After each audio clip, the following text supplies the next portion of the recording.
السلام علیکم ورحمۃ اللہ۔ دوستو، آج کے اس ویڈیو کے اندر ایک بھائی کا کمنٹ، جنہوں نے بار بار مجھے ایک ہی کمنٹ کیا، ان کی کمنٹ کی وجہ سے مجھے بہت زیادہ اندر سے غم ہوا۔ اس وجہ سے میں نے چاہا کہ آج ان کے اس کمنٹ پر ویڈیو بنا دیا جائے۔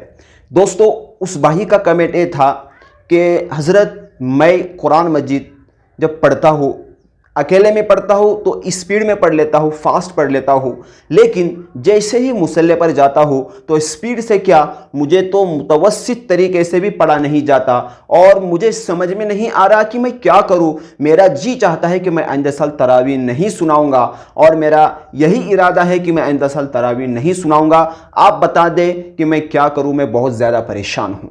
تو دوستو عزیزو، ان بھائی کا جو کمنٹ ہے، اس کمنٹ نے مجھے اندر سے بے چین کیا، بے قرار کیا، اور مجھے اس بات پر مجبور کیا کہ میں اس پر ویڈیو بناؤں۔ تو ان کا نام تھا ریحان خان۔ اس بھائی سے میں کہنا چاہتا ہوں کہ بھائی، آپ کا جو یہ مسئلہ ہے کہ جب اکیلے میں پڑھتے ہیں تو اسپیڈ میں پڑھ لیتے ہیں، متوسط پڑھ لیتے ہیں، جب مصلی پر جاتے ہیں تو آپ کو کچھ بھی نہیں پڑھا جاتا، تو اس کے دو طریقے ہیں، یعنی دو وجہ سے آپ کو یہ پرابلم ہو رہی ہے۔ سب سے پہلی وجہ تو یہ ہے کہ آپ نے ابھی تک قرآن یاد ہی نہیں کیا۔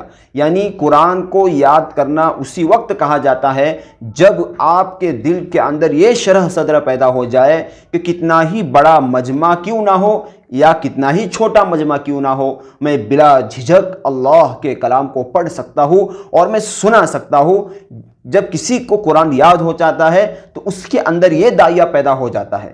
تو سب سے پہلی بات ہے کہ آپ جب قرآن پڑھتے ہیں تو آپ کو ایسا لگتا ہے کہ مجھے قرآن یاد ہوا ہے، لیکن آپ کو دراصل قرآن یاد نہیں ہوا۔ آپ کو قرآن پر اور زیادہ محنت کی ضرورت ہے۔ اچھا، محنت کا طریقہ یہ ہوگا کہ آپ جو ہے قرآن جب یاد کرو تو آپ قرآن ساتھ ہی ساتھ کسی کو سنا دیا کرو۔ ایک بار نہیں، دو بار نہیں، تین بار آپ قرآن کو سنا دیا کریں، اور جب آپ سناؤں گے نا تو آپ کو خود پتہ چلے گا۔ کیونکہ بعض مرتبہ ایسا ہوتا ہے کہ بندہ قرآن شریف تو پڑھ لیتا ہے، اس کو ایسا لگتا ہے کہ مجھے یاد ہے، لیکن قرآن یاد نہیں ہوتا۔ یاد اسی صورت میں کہا جاتا ہے جب آپ کئی بار کسی کو سناؤ۔ یا تو آپ کے دور کے اندر کمی ہوگی کہ آپ نے جب حفظ کیا تھا اس وقت دور نہیں کیا ہوگا، یا ہے کہ آپ جب اپنے مدرسے میں پڑھ رہے ہوں گے اس وقت آپ نے آموختہ پیچھے کا نہیں سنا ہوگا۔ خیر، کوئی بات نہیں ہے۔ میں آپ کو یہ دو طریقے بتلا رہا ہوں کہ آپ سب سے پہلے تو قرآن دوسروں کو سنائے، اور جب تک سناتے رہے، اس وقت تک سناتے رہے جب تک آپ مصلی پر جا کر قرآن نہیں پڑھ لیتے۔ کیونکہ قرآن جب آپ کو یاد ہوگا تو کوئی پرابلم نہیں ہوگی، آپ کہیں پر بھی جا کر پڑھ سکتے ہیں۔ دوسری جو وجہ ہے وہ یہ ہے کہ مجمع کا پریشر۔ یعنی جب ہم تراویح سنانے کے لیے جاتے ہیں، مصلی پر کھڑے ہوتے ہیں تو پیچھے مجمع دیکھتے ہیں ہم، 20 لوگ، 30 لوگ، 40 لوگ، 100 لوگ، 200 لوگ۔ جب یہ مجمع دیکھنے کے بعد ایک دل کے اندر ڈر پیدا ہوتا ہے، خوف پیدا ہوتا ہے کہ اب میں کیسے سناؤں گا۔ جیسے ہی یہ ذہن کے اندر سوال پیدا ہوگا، دوستو، جب آپ ایک رکعت کے اندر قرآن پڑھنے کے بعد دوسری رکعت کے اندر جب آپ شروع کرو گے تو آیت ذہن میں نہیں آتی، آپ بھٹک جاتے ہو، آپ پریشان ہو جاتے ہو، آپ راستہ بھول جاتے ہو۔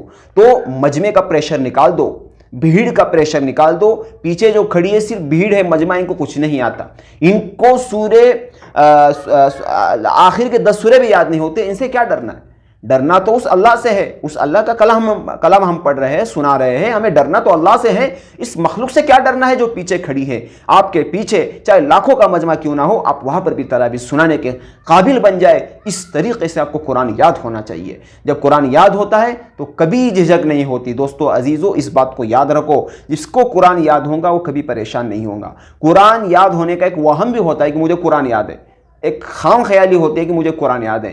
آخر اکیلا بندہ پڑھتا ہے، انفرادی طور پر پڑھتا ہے، تو اس کو ایسا لگتا ہے کہ مجھے قرآن یاد ہو گیا، اب میں مصلی پر جا کے آسانی سے سنا لوں گا۔ ایسا نہیں ہوتا۔ قرآن جو ہے سنانا پڑتا ہے، محنتیں کرنی پڑتی ہے، ایک ایک آیت کو رٹنا پڑتا ہے، ایک ایک آیت کو ذہن میں بٹھانا پڑتا ہے، اس کے بعد دوسروں کو سنانا پڑتا ہے، اس کے اندر جو غلطی آتے ہیں اس کو سدھارنا پڑتا ہے، تب جا کے آپ کو قرآن یاد ہوتا ہے۔ تو خیر، یہ اس بھائی کا کمنٹ تھا، ریحان بھائی، ان کو کہنا چاہوں گا کہ محنت کو بڑھائے، تراویح سنانا نہ چھوڑے، آپ تراویح ضرور سنائے، آپ چاہے ٹوٹی پھوٹی کیوں نہ ہو، اٹکتے کیوں نہ ہو، تراویح سنا لے آپ، لیکن شرط ہے کہ محنت۔ آپ چونکہ رمضان بھی ابھی گزرنے والا ہے، ایک پورا سال آپ کے پاس ہے، اس سال کے اندر آپ ضرور محنت کر لیں۔ دوسرا ایک بھائی کا کمنٹ تھا فرحان فاروقی بھائی کی طرف سے، وہ کہہ رہے ہیں کہ میرے پیچھے کے 10 پارے کچے۔ اب اس کمنٹ کے اندر انہوں نے یہ نہیں بتایا کہ کون سے کچے ہیں۔